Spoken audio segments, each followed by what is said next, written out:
Welcome to the 7th segment of our micro-learning series on the basics of health information technology. This program is brought to you by our regional chronic disease collaborative partners in Alaska, Hawaii, Montana, and Wyoming. This segment will provide an overview of health equity. Let's start first with what health equity is. Health equity is when each person has a chance to reach their full health potential without facing obstacles from social position or other socially determined circumstances. It is important to address health equity because not all people have the same advantage or starting point. Advancing health equity improves all areas of our life and goes beyond just the individual, as it extends to our children, our community, and our society.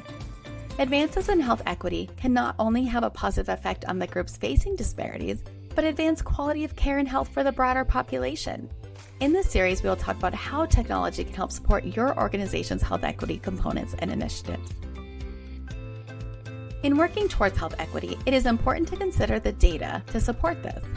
Data collection involves using structured data to gather information, such as demographic data, health outcomes, and patient surveys. Data capture is facilitated by standards. One standard includes the United States Core Data for Interoperability, USCDI. This is a standardized set of health data classes and elements that are essential for nationwide interoperable health information exchange. Data can also have analysis, which uses machine learning and artificial intelligence to perform disparity analysis, geospatial analysis, and predictive analysis, helping to identify and address health disparities. In leading to the strategies for data collection and analysis, it is important that structured data is utilized. Structured data in healthcare refers to organized information that adheres to a predefined format, making it easier to analyze and share across systems. Its importance in promoting health equity lies in its ability to reveal disparities in care, enabling targeted interventions to improve access and outcomes for underserved populations. Collaborative efforts are essential for advancing health equity. Strategic planning should include both internal and external partners, leveraging technology and data to address health disparities. Find out what support you have within your HIT team and technology programs, as well as vendors, to help move the dial on your organization's equity efforts.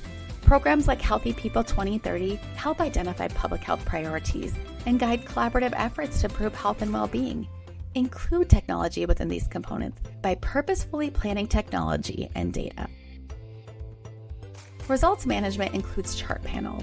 Chart panels display patient information. By using chart panels to collaborate in your patient-centered care with your team-based care, you can efficiently share data related to health equity.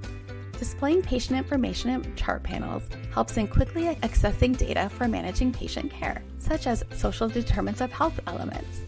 Work with your IT support to identify what panels exist and how to access them.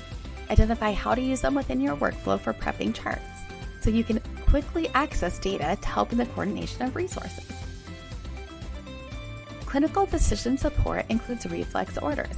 Reflex orders automate workflows based on assessment responses, such as referrals for medication management or care coordination.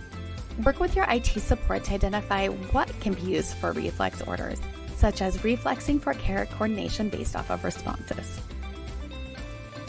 Patient education and health equity aim to ensure all individuals have access to the information and resources needed to achieve optimal health outcomes.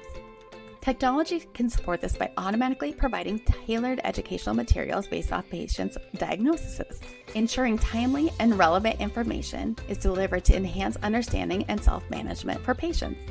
Talk with your HIT support to identify what can be done within your technology. Create a work plan for what and how education can be delivered effectively and equitably to patients. Electronic communication and connectivity includes remote patient monitoring. Find out what can be utilized within your organization for patient monitoring. This will help facilitate care coordination outside of office visits and help meeting the patients where they are. Develop a self-monitoring blood pressure program with your team at your organization, including HIT support. Electronic referrals can ensure timely and efficient routing of referrals through a closed-loop process. These can be used for internal and external referrals. By utilizing an electronic process, you can track referrals through all stages and ultimately that they are completed, including if they are not able to be fulfilled due to resource or patient choice or circumstance. Identify with your HIT team how referrals can be utilized electronically and help create a consistently used workflow for care management and coordination. Identify as well if you have bidirectional referral processes with a CEIE or community-based organizations to help connect the patient with community resources. Patient registries are essential for identifying specific patient populations and providing focused management. Examples include registries for pre-diabetic patients and screening for SDOH, including positive screen items. Review your access to registry reports and work with your IT support to utilize these tools effectively towards health equity. This concludes our segment on health equity. Thank you for joining us.